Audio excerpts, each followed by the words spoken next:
ഈശോമിശിഹായിക്ക് സ്തുതിയായിരിക്കട്ടെ. വിശുദ്ധ മത്തായി അറിയിച്ച സുവിശേഷം 19-ാം അധ്യായം 14-ാം വാക്യം. ശിശുക്കൾ എന്റെ അടുത്ത് വരുവാൻ അനുവദിക്കുവിൻ, അവരെ തടയരുത്. ഈശോ ശിഷ്യന്മാരോട് പറയുന്ന വചനഭാഗമാണ്. ദേ, ശിശുക്കളെ എന്റെ അടുക്കലേക്ക് വിടുവിൻ, അവരെ തടയരുത്. കാരണം എന്താണെന്ന് കൂടെ കൃത്യമായിട്ട് ഈശോ പറയുന്നുണ്ട്.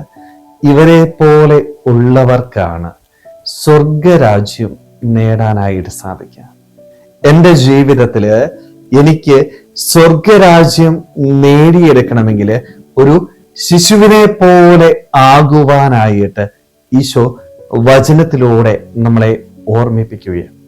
എന്താണ് ഈ ശിശുക്കളുടെ പ്രത്യേകത എന്ന് നമ്മൾ മനസ്സിലാക്കണം. 2 കാര്യങ്ങൾ പ്രധാനമായിട്ട് നമ്മളൊന്ന് ശ്രദ്ധിക്കണം.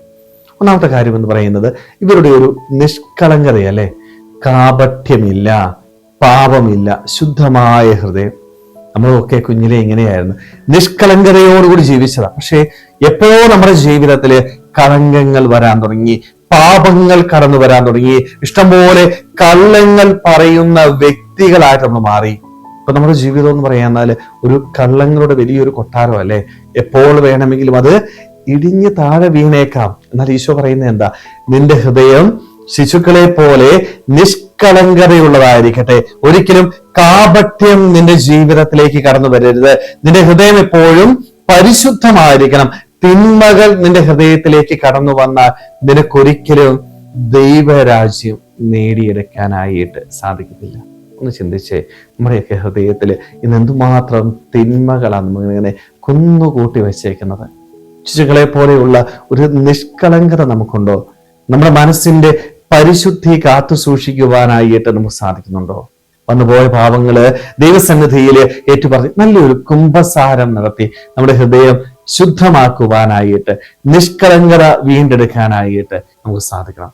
രണ്ടാമത്തെ ഒരു പ്രത്യേകത എന്ന് പറയുന്നത്, ഈ കുഞ്ഞുങ്ങള് എല്ലാ കാര്യങ്ങൾക്കും ആരെ ആശ്രയിക്കുന്നു? മാതാപിതാക്കൾ വേണം. എന്ത് ചെയ്തു കൊടുക്കണമെങ്കിലും അപ്പനെയും അമ്മയും ആശ്രയിച്ചല്ലേ, മറ്റുള്ളവരെ ആശ്രയിച്ചുള്ള ഒരു ജീവിതമാണ് ഈ കുട്ടികളുടെ ജീവിതം എന്ന് പറയുന്നത്. നമ്മുടെ ജീവിതത്തിലും നമ്മളും ആശ്രയിക്കണം. സ്വന്തം കഴിവില് അഹങ്കരിക്കാതെ ദൈവത്തില് ആശ്രയിച്ച് മുന്നോട്ട് പോകുവാനായിട്ട്. നമ്മുടെ ജീവിതം എന്ന് പറയുന്നത് എപ്പോൾ വേണമെങ്കിലും അവസാനിക്കാവുന്ന ഒന്നാണ്. അതിൽ ഒരിക്കലും അഹങ്കാരം നമുക്ക് വേണ്ട.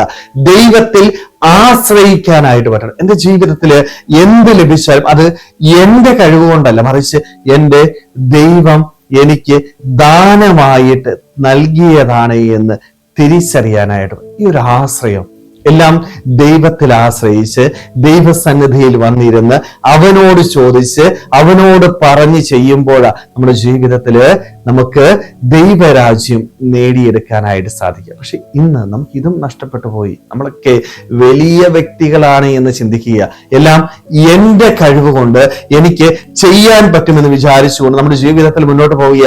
അങ്ങനെ പോകുമ്പോഴെല്ലാം നമ്മൾ പരാജയപ്പെട്ടു പോകും. എന്നാൽ ദൈവത്തിൽ ആശ്രയിക്കുക. കുഞ്ഞുങ്ങളെ പോലെ അവർ മാതാപിതാക്കളെ ആശ്രയിക്കുന്നത് പോലെ നമ്മുടെ ജീവിതത്തില് എന്ത് കാര്യത്തിനും ദൈവത്തില് ആശ്രയിക്കുവാനായിട്ട്, എല്ലാം ദൈവകരങ്ങളിൽ സമർപ്പിച്ച് ദൈവം നമ്മളോട് പറയുന്നത് കേട്ട് ജീവിക്കാനായിട്ട് നമുക്ക് സാധിക്കുമ്പോഴാണ് നമ്മുടെ ജീവിതത്തില് നമുക്കും സ്വർഗരാജ്യം നേടിയെടുക്കാനായിട്ട് സാധിക്കുക. സ്നേഹമുള്ളവരെ, അതുകൊണ്ട് നമുക്കും കുഞ്ഞുങ്ങളെ പോലെ നിഷ്കളങ്കമായ ഹൃദയത്തോടുകൂടി ദൈവസന്നിധിയിലേക്ക് വരാം, ശുദ്ധമായ ഹൃദയം നേടാം. അതേപോലെ തന്നെ എല്ലാം ദൈവത്തിൽ ആശ്രയിച്ചുകൊണ്ട് എല്ലാം അവന്റെ കരങ്ങളിൽ സമർപ്പിച്ച് അവൻ പറയുന്നത് കേട്ട് ജീവിക്കുവാനായിട്ട്, അങ്ങനെ സ്വർഗരാജ്യം നേടിയെടുക്കാനായിട്ട് നമുക്ക് ഓരോരുത്തർക്കും ആത്മാർത്ഥമായിട്ട് ആഗ്രഹിക്കാൻ പരിശ്രമിക്കാം. ദൈവം നമ്മളെല്ലാവരെയും സമൃദ്ധമായിട്ട് അനുഗ്രഹിക്കട്ടെ.